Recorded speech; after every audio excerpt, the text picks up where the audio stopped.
మీ మొబైల్లో ఉండే duplicate ఫైల్స్ని remove చేయడానికి ఈ డూప్లికేట్స్ క్లీనర్ అనే యాప్ చాలా బాగా పనిచేస్తుంది. లింక్ నేను కింద డిస్క్రిప్షన్లో ప్రొవైడ్ చేస్తాను. లేదా చూడండి, మీరు ప్లేస్టోర్లోకి వెళ్ళేసి డూప్లికేట్స్ క్లీనర్ అని టైప్ చేసినా ఇది వస్తుంది. వచ్చిన తర్వాత దీన్ని ఓపెన్ చేసుకోండి. ఓపెన్ చేసిన తర్వాత చూడండి, మీకు దీంట్లో డూప్లికేట్ ఇమేజెస్ ఉంటే దాన్ని రిమూవ్ చేస్తుంది. Audio files, video files, documents, వీటినన్నిటినీ ఒకేసారి మనం ఏంటంటే క్లీన్ చేసేసుకోవచ్చు. అయితే చూడండి, మనకు గ్యాలరీలో కనిపించవు. మనం ఏమన్నా ఇమేజెస్ డూప్లికేట్ అయినవన్నీ మీకు డైరెక్ట్ గ్యాలరీలో కనిపించవు. ఫర్ ఎగ్జాంపుల్, వాట్సాప్లో మీరు ఎవరికైనా మీ ఫ్రెండ్కి ఇమేజెస్ పంపించారనుకోండి, ఓకే. సో అవి మీకు డైరెక్ట్ గ్యాలరీలో కనిపించకుండా అవి ఎక్కడెక్కడో స్టోర్ అయి ఉంటాయి. మీరు ఫేస్బుక్లో పంపించినా, ఎక్కడ పంపించినా. సో అటువంటి వాటిని మనం డూప్లికేట్ ఫైల్స్ని రిమూవ్ చేయడానికి చాలా బాగా పనిచేస్తుంది యాప్. సో చూడండి, ఇక్కడ మీరు స్కాన్ డూప్లికేట్ ఇమేజ్ ట్యాప్ చేసిన వెంటనే మీ మొబైల్లో ఎక్కడెక్కడైతే ఇమేజ్ అనేవి రెండు సార్లు ఉంటాయో వాటినన్నిటిని స్కాన్ చేసేసి ఇక్కడ చూపిస్తాను అన్నట్టు, ఓకే. సో చూడండి, ఇప్పుడు నాకు ఈ లోగో అనేది 2 సార్లు ఉంది, ఓకే. సో దీన్ని నేను క్లీన్ చేయడం వల్ల నాకు 17 KB ఫ్రీ అవుద్ది. సో నా దాంట్లో నేను దీన్ని యూజ్ చేసి 4-5 సార్లు క్లీన్ చేశాను కాబట్టి నా దాంట్లో అన్నీ వెళ్ళిపోయాయి. మీ దాంట్లో ఫస్ట్ టైం దీన్ని ఇన్స్టాల్ చేసుకున్నప్పుడు చూడండి, మీకు ఇక్కడ ఇంకా 17 KB కాకుండా ఒక 100 MB 200 MB వరకు మీకు ఈ జంక్ ఫైల్స్ అనేవి కనిపిస్తాయి, ఓకే.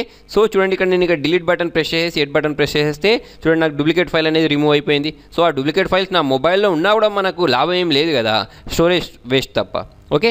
అలాగే మీరు చూడండి, ఇక్కడ స్కాన్ డూప్లికేట్ ఆడియో ఫైల్స్ అని ట్యాప్ చేశాను. సో అప్పుడప్పుడు సాంగ్స్ ఏం చేస్తామంటే ఒకటే ఫోల్డర్ని మనం ఒక 2-3 ప్లేసెస్లో పేస్ట్ చేసేసుకుంటూ ఉంటాం, తెలియకనో తెలుసో, ఓకే. లేకపోతే వాట్సాప్లో నుంచి వచ్చినవో లేకపోతే ఎక్కడ నుంచో ఒక నుంచి వచ్చినవి డౌన్లోడ్ చేసుకుంటూ ఉంటాం. సో చూడండి, ఇక్కడ నాకు ఇక్కడ ఇది 3 ఫైల్స్ ఉన్నాయి.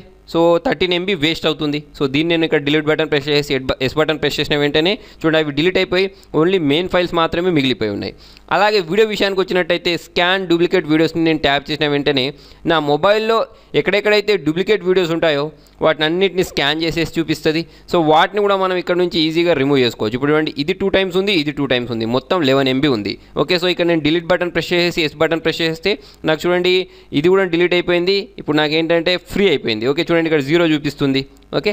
ఇలా మనం ఈజీగా చేయొచ్చు. అంతేకాకుండా డూప్లికేట్ ఫైల్స్ అన్నారనుకోండి, డాక్యుమెంట్స్, దీన్ని కూడా మనం స్కాన్ చేయొచ్చు. అప్పుడప్పుడు మనం జీమెయిల్లో నుంచి లేకపోతే వాట్సాప్లో నుంచి ఫైల్స్ని డౌన్లోడ్ చేసేస్తూ ఉంటాం, ఓకే. సో అవి రకరకాల ప్లేసెస్లో ఏంటంటే స్టోర్ అయిపోయి ఉంటాయి. ఇప్పుడు ఇది నాకు 2 టైమ్స్ ఉంది, ఓకే. 289 KB. ఇక్కడ ఎస్ చేసేసి ఎస్ బటన్ ప్రెస్ చేస్తే క్లీన్ అయిపోద్ది, ఓకే. మనం పర్టికులర్గా ఒక్కొక్కటి వెతుక్కుంటూ చేయాల్సిన అవసరం లేదు. ఇది చాలా సింపుల్ ఇంటర్ఫేస్, చాలా సింపుల్ యూజ్.